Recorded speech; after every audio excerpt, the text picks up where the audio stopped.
Assalamu alaikum wa rahmatullahi wa barakatuh. Bonjour à toutes et à tous et bienvenue dans une nouvelle vidéo qui sera sur un nouveau cours sous le titre de combustion des matériaux organiques. Si vous vous rappelez très bien, il y a trois catégories, trois familles, trois grandes familles si vous voulez des matériaux.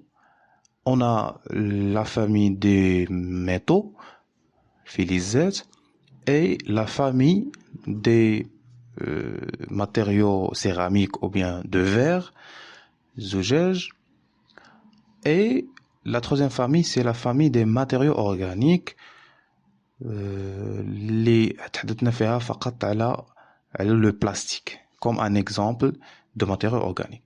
Mais dans ce cours, nous allons chercher une définition pour les matériaux organiques. Ça veut dire qu'on va définir à la fin de ce cours le matériau organique. Ça veut dire, lorsque j'arrive à définir, à donner une définition simple aux matériaux organiques, ça veut dire que c'est ça la fin de notre cours, d'accord? Alors, pour commencer ce cours, on commence par réaliser une expérience.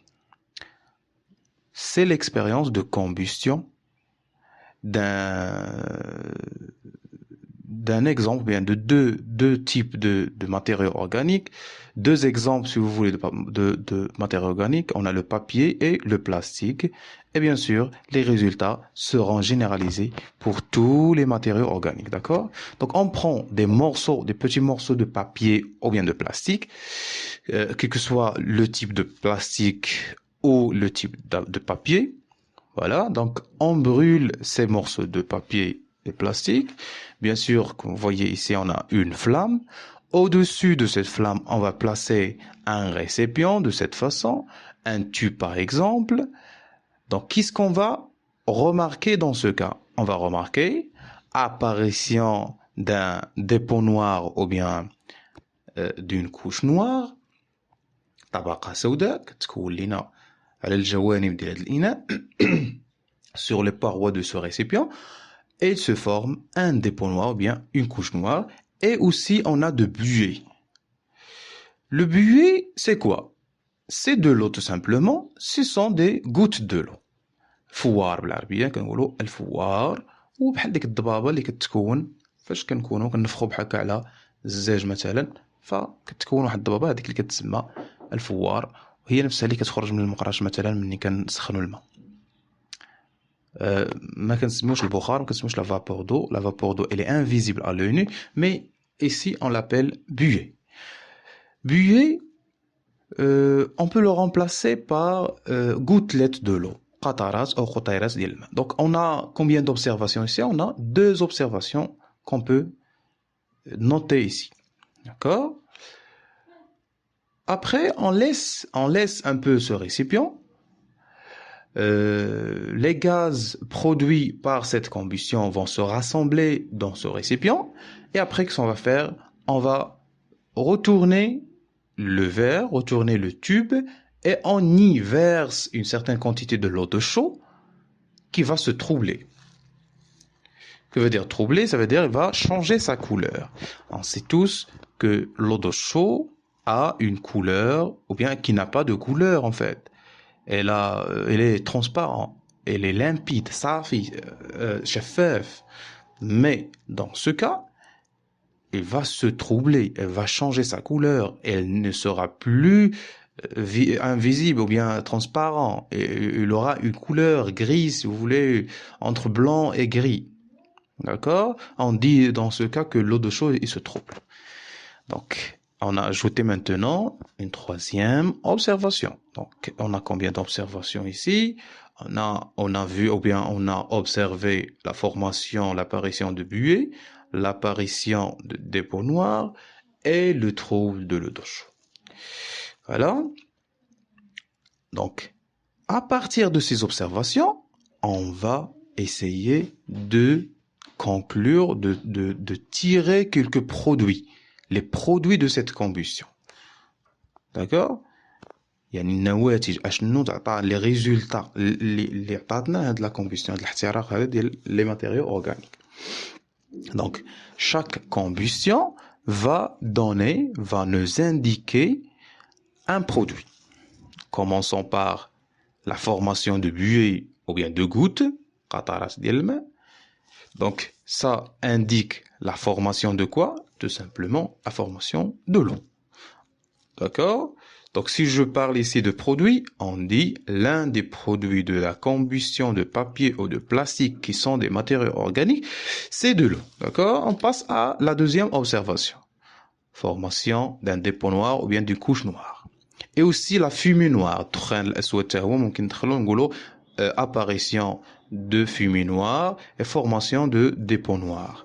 Cela indique la formation de quoi? Quel est le constituant principal de dépôt noir? C'est tout simplement le carbone. Si vous vous rappelez très bien que le charbon, le fahm, il est constitué principalement de quoi? Des atomes de carbone. C'est identique au charbon. Le dépôt noir est identique au charbon. Il est constitué aussi principalement des atomes de carbone. Donc, quel est le deuxième produit de cette combustion? C'est le carbone. Passons à la troisième observation, c'est le trouble de l'eau d'eau chaude. L'eau d'eau chaude, il se trouve dans ce cas, cela signifie quoi? Il signifie la formation d'un gaz. Quel est le gaz formé dans ce cas? C'est le dioxyde de carbone. D'accord? Donc, si l'eau de chaud se trouble, cela met en évidence la présence de dioxyde de carbone. On a combien maintenant de produits? On a 4 produits. L'eau, carbone, dioxyde de carbone. Essayons maintenant à exprimer cette combustion en utilisant le bilan de la combustion. Rappelez que dans le bilan de la combustion, on écrit tout d'abord les corps qui participent à la combustion. Dans ce cas, on a le papier et le plastique. Bien sûr, quel est le gaz indispensable à cette combustion? C'est le dioxygène, bien sûr, qui se trouve dans l'air, dans ce cas. Donc, on a papier et plastique qui va réagir qui va se mélanger avec le dioxygène et bien sûr, le papier et le plastique vont brûler. Et à la fin, on écrit une flèche et on écrit les produits. Les produits dans ce cas sont l'eau, le carbone et le dioxyde de carbone. Mais, il y a certains cas lorsque la quantité de l'air ou bien la quantité de dioxygène est très grande et très suffisante, on n'aura plus de dépôt noir. Ça veut dire le carbone n'aura pas lieu dans les produits. Si on a une quantité suffisante de dioxygène dans ce cas, on aura seulement comme produit l'eau et le dioxyde de carbone. Donc, il y a الاحتراق كامل une combustion complète يعني la quantité de dioxygène كافية كبيرة كيكون عندنا غير الماء والديوكسيد دو كربون ما كيكونش عندنا الكربون. dans ce cas عندنا الكربون ماشي مشكل. donc في هذه الحالة عندنا لو كربون. مي في اغلب الاحيان كتكون عندنا لو الى الديوكسيد دو كربون. بارفوا ممكن يكون الكربون ممكن ما يكونش وممكن يكونوا وحدين اخرين مع الكربون. امتى؟ ملي كتكون لا كومبوستيون انكومبليت يعني ملي ما كتكونش الهواء كيكون قليل اولا لو ديوكسيد دو كربون كتكون لا كونتيتي ديالو انسوفيزونت.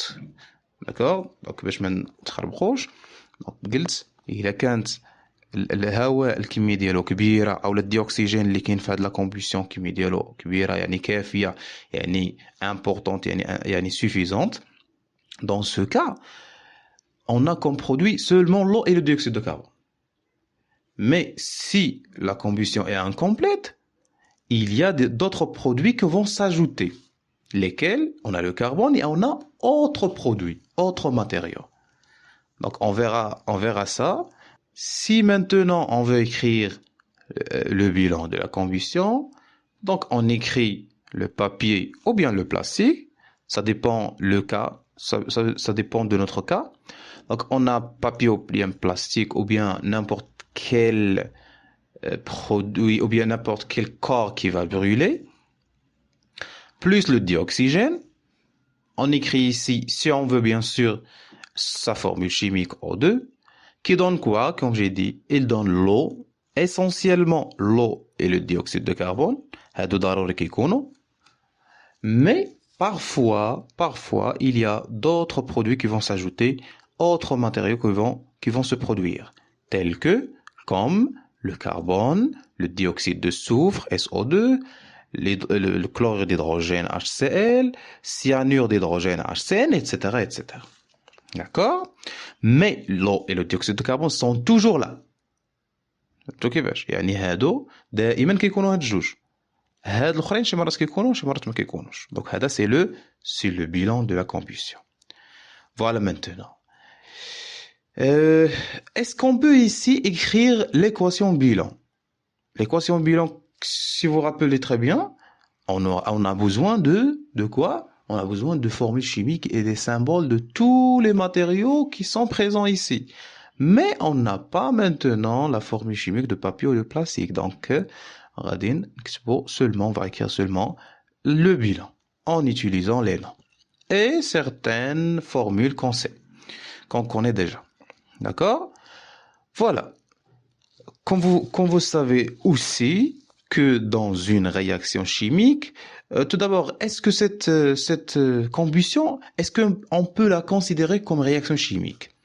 Donc, rappelez la définition d'une réaction chimique. Donc, c'est quoi une réaction chimique? C'est une transformation chimique au cours de laquelle des corps disparaissent appelés réactifs et d'autres nouveaux corps apparaissent appelés produits.